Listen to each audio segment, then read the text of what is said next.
Hey everybody, howdy doody, and all of that. Sorry if this video is a day later than usual. I was just lazy, late about, just read books all day yesterday. Watched Annihilation. No spoiler, it's pretty good up till the end. It gets a bit iffy and really fantastically sci-fi, so don't watch it tired or inebriated. Or maybe it might actually make it better if you go drunk, but it's decent. Anyway, Lieutenant Stockbro here again with the Q&A for you, or some tips and all of that. Once again, thank you everybody for watching so far, keeping the channel updated. I'm getting a couple of messages asking me about more things to bring about, more things to talk about in my videos. Sorry, I just ate, as well as some comments from other people. It looks like there's something in my glasses. Is there? No, it's just shadow. Sorry. So yeah, thank you everybody for your feedback, and let's jump into it. No, I actually do think there is something in my glass. No, that's definitely just a shadow. That's weird. Sorry about that. Anyway, let's see. I got an email. Or a Reddit email, by the way. If anybody is on Reddit, you can find me at Kamikalo. A funny story on that, but anyway, it's Kamiccillo. So feel free to shoot me a message on Reddit if you're there. Stole it from Dragon Ball Z when I was younger, and it stuck. He asked if I could go more into how check-in procedures work, and this is from Guy Like Me 13. I know I was talking with you a little bit prior to this, so hopefully this helps you, Guy Like Me. But in one of my other videos, I talked about how the how to move your goods and all of that, but I didn't really hammer in the check-in procedure of what happens when you get there in regards to the move itself. So let me do that right now. When you move into your first duty station or your next duty station, they have you check in. They give you on your orders, which is the piece of paper that they give you to take into your next station. They return or arrive no later than date. I forget what it's called, but basically on that date you have to be physically present at that base so that they can take accountability for you and gain you into their system. Gaining you meaning they will, you'll go to the, I forget what it's called, but where the area where finance and all of them are, I think MPF,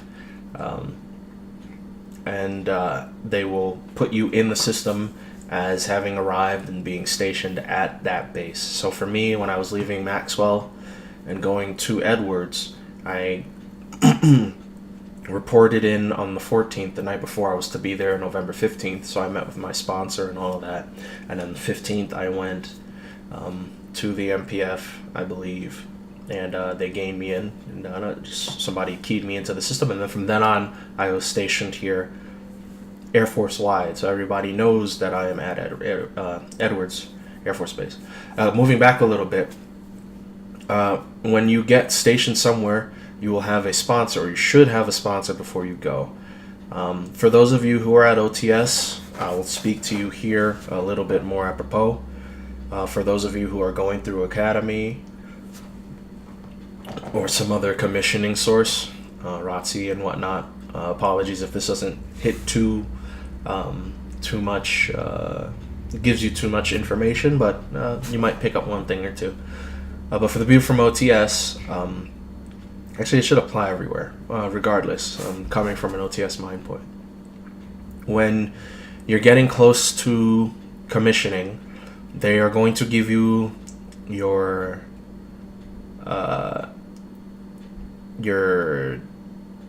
base and your, what is that called? AFSC, there we go. Your AFSC is the 4-digit code that you should have gotten at a prior to OTS, where it told you what job, or what job you are going to be filling out. So for me, I was given chemist, which is 61C, or 61 Charlie. So when I was about to commission, I got the orders stating that I was going to be enrolled in the Air Force as a 0161C, which is a second lieutenant chemist at Edwards, AFRL.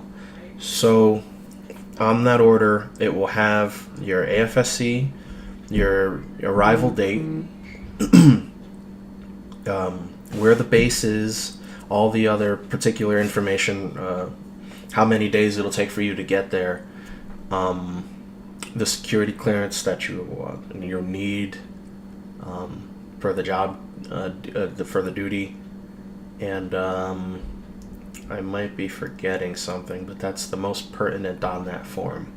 When you get that form, you are then to call the base. They give you some time to go and call the base, and you really need to make that a priority, because everybody who's going to be commissioning, again, this might be different for ROTC or Academy cadets, but for you, OTS, you got 200-300 people who are trying to call, and you might not all have phone privileges then.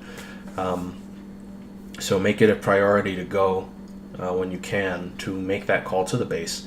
And then you would tell them, hey, I'm blah, blah, blah, blah, cadet blah, blah, blah. I'm to be commissioning soon, and I'm to be stationed at your base. Is there anybody there who I can speak to who would be able to be a sponsor for me? And the sponsor is basically somebody who's going to take you under the wings for a few weeks, just so until you get used to moving around on yourself. Edwards is a unique base in that there are two sections of the base. There's the main base, which is what you think of when you think of military base, and then there's the research laboratory, the research side, which is AFRL. My sponsor is a godsend. He was second lieutenant. He is second lieutenant Alexander Romich. So props to you if you're watching this. Basically, he needed to show me everything that was on main base, and then how to get to the research labs, and then everything around there. So your sponsor is definitely going to meet you. They should be the person to meet you when you get on base, but I'm jumping on that ahead a bit anyway. So you want to make sure that you get that contact information situated, because not only should that person know, or your squadron or wherever you're going to be stationed know that you're coming in, but they should be preparing some things for you to get there. So in my case, when I got there, my sponsor, again, he met me the 14th when I arrived on base. He gave me a envelope, which in it had the maps for the base, for main base and the research labs, DVD showing what we do, and then a couple of MFRs from the base commander, or the AFRL site commander rather, talking about specific rules, PT, times, Blues Monday rules, and whatnot. So they'll probably have something for you. Not probably, they will have something for you. So you probably want to make sure to get in touch with them prior to you just arriving there, not knowing what to do or where to go. It would only help you. And then after that, he took me to the base, the billeting office, which is the base hotel essentially, where I stayed. The next day, which you might be arriving the day of, I arrived the night before, it doesn't matter when, but the day that you get there, the earlier the better, because then your sponsor will be, in my case, took me around to the most important spots on main base, mainly finance, the billeting office again, where I needed to stay, food, where to pick that up from. I think that was really the main stuff, and then just a couple of sightseeing places. Nothing too crazy again, because I was still too new there. You're going to be spending a bulk of your time in that finance office for the first few days, especially those of you who are non-prior coming in. Apologies. right now because it's going to be hectic. They have to gain you into this. I touched on this a little bit before, but they have to gain you in on that base as an officer. But the day prior, or a few days prior, you were a staff sergeant. So you go from E5 to O1, so that change has to happen overnight, essentially.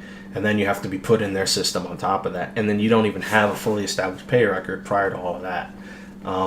It gets loopy. It didn't fix itself for me for a few months. Not a few months, sorry, a few weeks. And I'm not even sure if it's fixed now. You will get back paid. I got some pretty generous checks later on, but there were one or two times, like I told you, when you have to buy an apartment and all that, you're not getting your due pay. It sucks, but it'll pass. So you meet with your sponsor, you're gained into the system and all of that. The next thing for you to do is to go to your duty station. And this is you would meet your supervisor and all of that. So you'll let them know that you're here and you're ready to start work. And then they'll essentially be like, good, you're here, now get out. They'll give you, I forget what it's called, but basically you have housing leave. They will give you 2 weeks, 2 duty weeks, which is 10 days, not including weekends. So that's Monday through Friday twice, to look for housing. Because you cannot stay at base housing. They will give you, you cannot stay at base lodging. They will give you 10 days free, or reimbursed rather. Going back on that, sorry.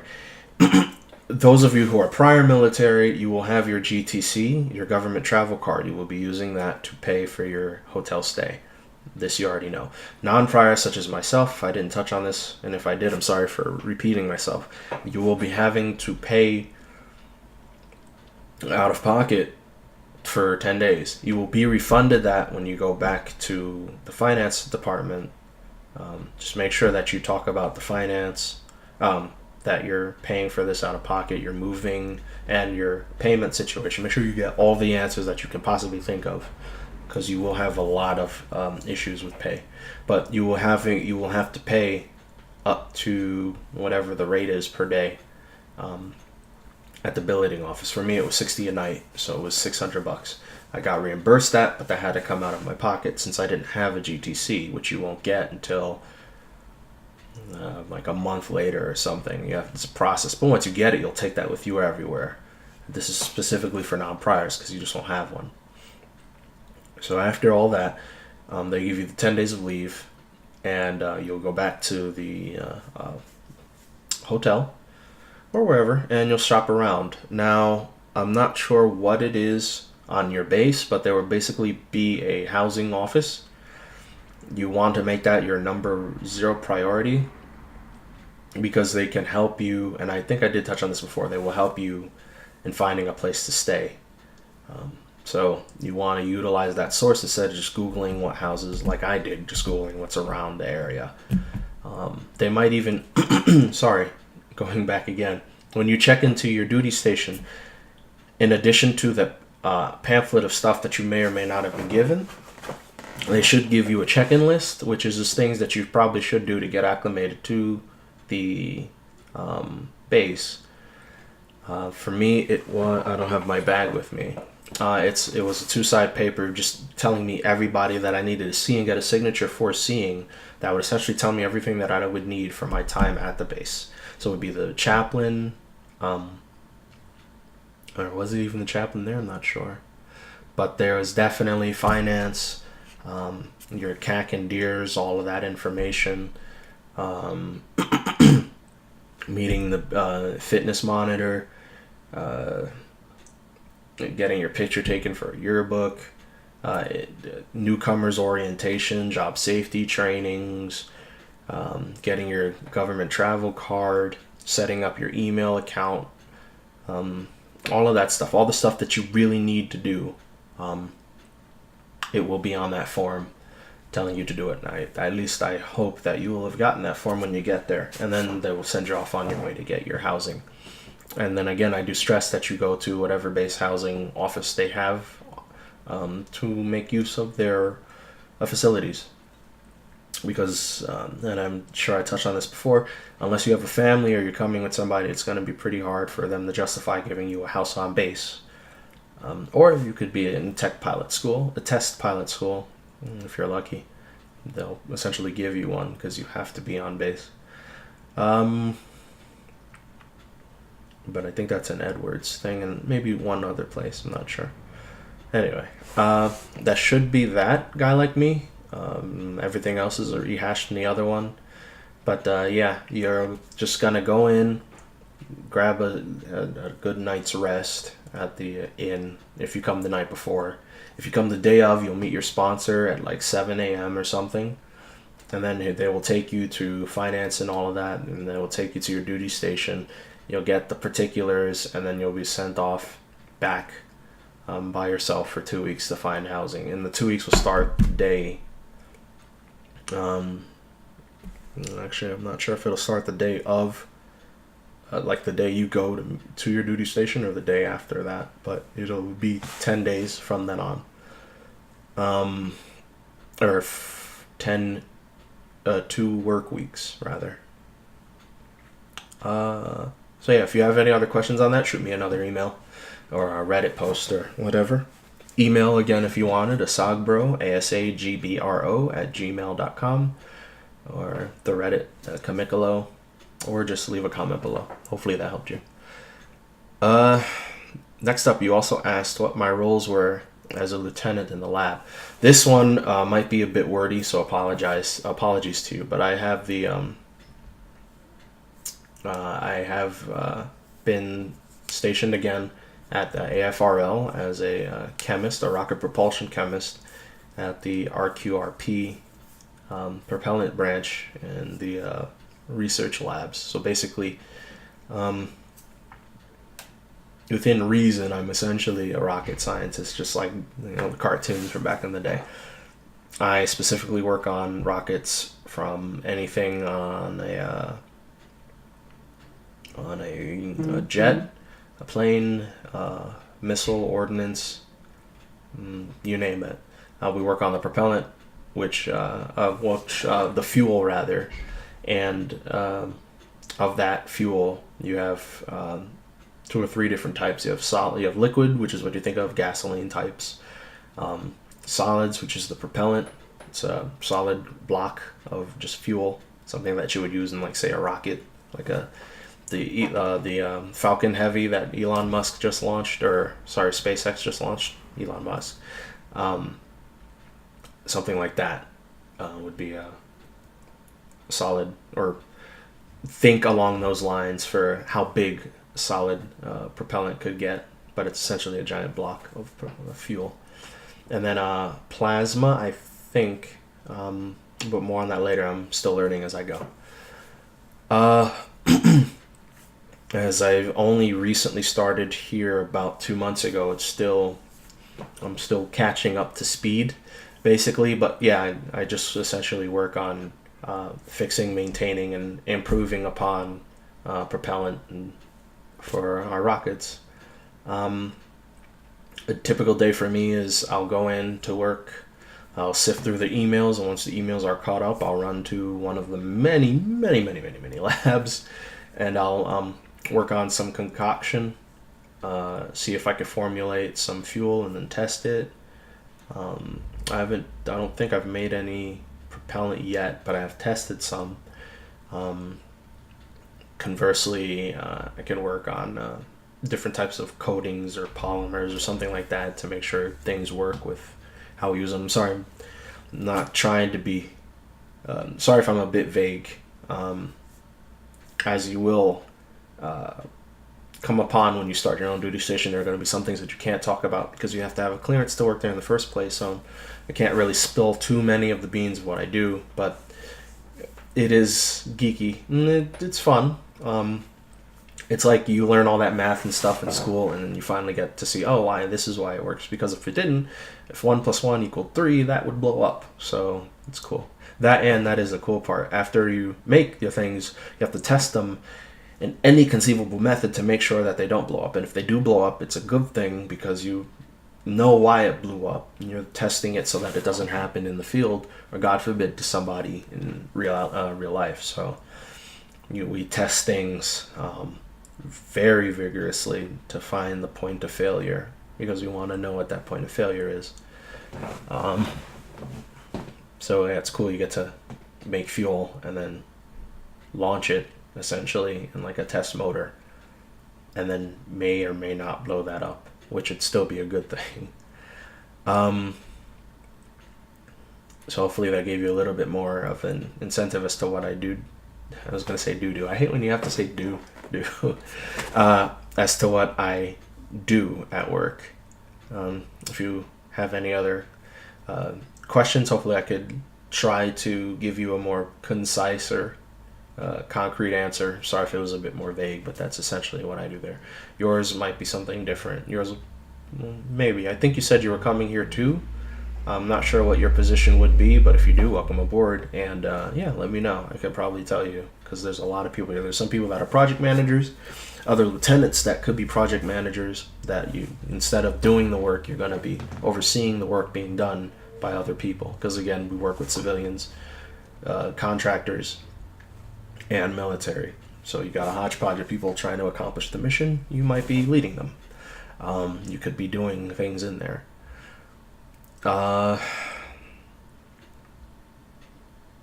Also,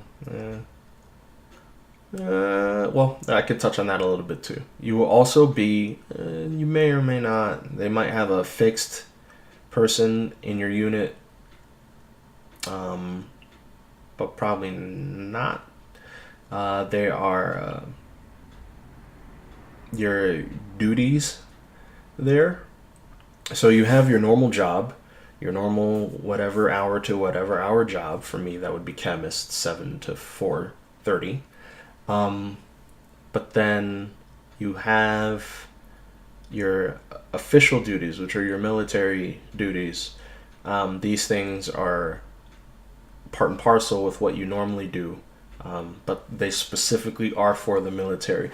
So here, the way it works is I believe every February, and I just started in December, so I'm still playing catch up with this too, but basically every February they assign out roles for the military members to do.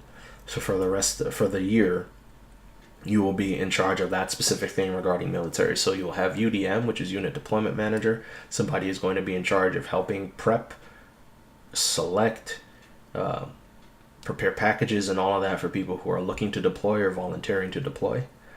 And make no mistake, everybody can deploy, including chemists. Depending on your AFSC, your job title, you might be doing something different there, but you could be doing something from secretariat work all the way to combat. You don't know. I am personally looking for deployment, but since I'm so new in, I don't think they'll even give me the option until I get a year under my belt, or maybe first lieutenant, I'm not sure, but I will definitely be trying to. You have UDM, you have fitness monitor, so you will be in charge. I'm not sure if it's every week. I don't know how it works or how it will work with your base.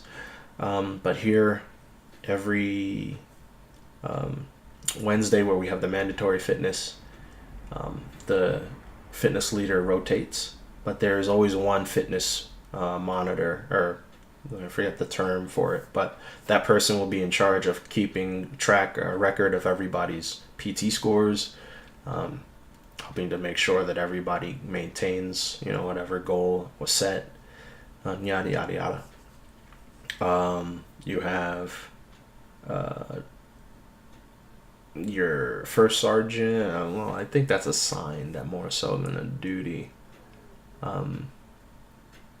Your shirt. This is, yeah, I'm not sure if it's, I'll get back to that because I'm not sure if that's a UDM. I think you'll have somebody in charge of like morale events, helping make sure that all the military members are okay. And stuff like that. But either way, you'll have lists of things that need to be done, and they will assign them to you. I'm not even sure if it's voluntary, but you'll just be given one, and you'll be in charge of that duty. So if anybody has anything to do with what you're related to, you'll just start getting emails, and try to help them out the best that you can. Yeah, what else was there? Oh, here you go. Tips on how to succeed in your career. So what I was getting at was I'm in a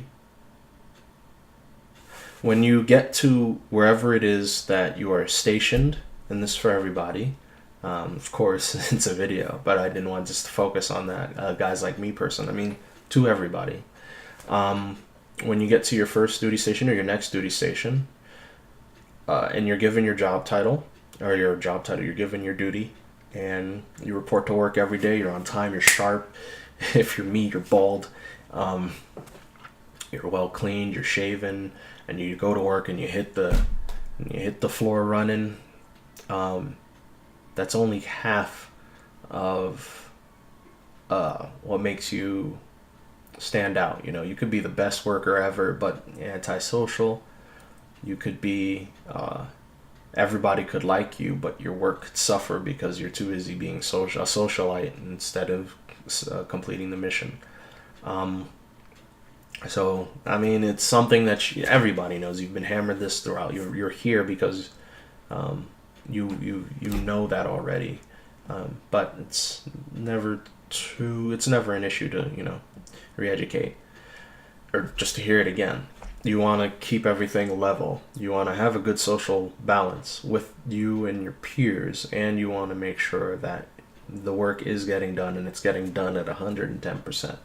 You don't want to kill yourself on the work, but remember, they did hire you because they figured that you would be the strongest suit to do what the Air Force needs you to do, and everybody should like you. So don't go gung-ho at work, but then be antisocial, because nobody will even know what you're doing, save your supervisor. So case in point here, as a chemist, I will be working in the labs, again, working on solid propellant, solid fuel. If I were to just focus on that, I can do a lot of good things within the year, but when it's time for me to write my OPRs, I'll have nothing to say outside of work. Everything will be focused on the lab, and because I might be on a few things that will, I have a project that lasts the bulk of the year. If I do very good at that one project, that's just one of 6 or 7 bullets. I would get a pretty piss poor review if I were to just do that. So I want to branch myself out there. I want to say, hey, is there any project you're working on? And then if I have any downtime, I'll go and help them with that. And then this is what I was getting into at the beginning of my at this point. I'm in a unique position where there's leeway for me to work anywhere.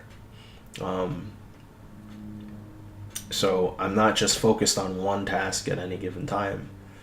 And I can essentially go and say, hey, if you need help with this, I can jump in at anywhere. I could learn a lot from many different things. I can work on satellites. I could work on rockets. I could work on munitions. Maybe. I can work on the fuel. I could work with motors. I can do a lot. That's 4 already. 4 or 5. And I can't count, sorry. And build up my resume there. Make sure because I'm still new, people will now know me or know that I am responsible. And not only that, I'm gung-ho. I am happy to help. I'm personable. And then on top of all of that, again, the whole... the Air Force wants you to have a life. It's not going to do you any good if you just work all day. It's not going to do them any good either. I mean, yeah, it will, but you'll burn out, and you don't want to do that. Conversely, the things that you do in your spare time, try to see if you can kick back to the community, because it'll only help you when these OPRs come out, Case in point, me, again, one of the things I did, I went to a grade school nearby, and I spoke to them about the sciences and what it's like to be an officer in the military at a science field, in a science field, rather. A lot of them were really excited to talk about the things that blow up, ask about how to get into the military, why I liked it, and all of that. A lot of people, probably too many people, still think that Air Force is only planes, including me when I was younger. So it's a good thing to give back and inform people. And again, even though I'm doing it for the volunteering and to help the community, I'm able to write that as an OPR bullet later on if I so choose. And that's only February. I still have the rest of the year, and I still do intend to do things. So yeah, what I was getting at is, in order to succeed, don't just focus on one thing, but don't go crazy everywhere, so that you're only decent in everything. Like you wanna be great. You want to be great, and whatever it is, however many things that you choose to do, you'll be great at that. I believe in you. That said, don't pigeonhole yourself. You know how far you worked hard to get to where you are now, or where you will be. So don't pigeonhole yourself to one thing. Go out there and do more, because when it comes time for your OPRs to be written, and you have this plethora of things that you could choose from, you're stacked, because it's not just you or your supervisor who notices that. It's the people above them who notice that this person is on a roll, and that'll only help you. Maybe it'll help you go below the zone, which means, for those of you not prior, you'll promote sooner. To first lieutenant, probably not, but from there on after, could happen. And at the very least, you'll only be benefiting yourself. You'll be excelling faster and going farther. It's a good thing. This is probably one of the first things I should have brought up before, but anyway, that's essentially the end of the video. But a little side thing, if you're at OTS, you're essentially going to have all of your meals prepared for you. I assume at the academy the same as well. ROTC, no, but excuse me. For the other two groups, make sure you remember how to cook, and don't get lazy. Because like for me, it's a wake up call that now I'm living alone, and you gotta relearn how to cook and all of that. Granted, it was only like 3 months, but I got so used to the DFAC, and when you got more liberties just going out and getting stuff, that now I'm just lazy. I don't even want to wait to get home to cook. I'm like, yeah, I'll just get some. So I just grabbed some Chipotle and all of that. Hence, I'm probably doing all this hiccuping, and I probably should have had the water earlier. But yeah, no, you want to make sure that you keep up on that. It will save you money, and you're not gonna have boxes of Triscuits and go-to Rice Krispie treats to keep you handy. But yeah, that was just an aside. Do have your little cheat snack, but do well for yourself. Anyway, thank you for watching. Please like, favorite, subscribe. If we could get, I feel bad about that, but sorry. If we can get 50 likes or views, I don't know how that works. If we can get 50 something on this video, I'll see if I can give away something in the next one. Hopefully as a little incentive. If it doesn't, either way, thank you all for watching. Thank you all for giving me the strength to do this. Lord knows I didn't know I'd be able to make it this far. And I know I say something similar at the end of every episode, but thank you. It does help the days go by, the weeks go by, but I at least know I'm helping people. And it's a pretty good feeling. Yeah, so if you have any other questions, please feel free to leave them in the comments below. Hit me up on Reddit at Kamicillo, Kamiccillo. Hit me up on email, asagbro, ASAGBRO @gmail.com. If not, see you later. You can just search for, there we go, the camera. My last name, ASAGBA, on Facebook, so you could just send me a friend request. I'll talk to you as much as I can. People person, I don't bite, I promise. So, talk to you soon. Bye.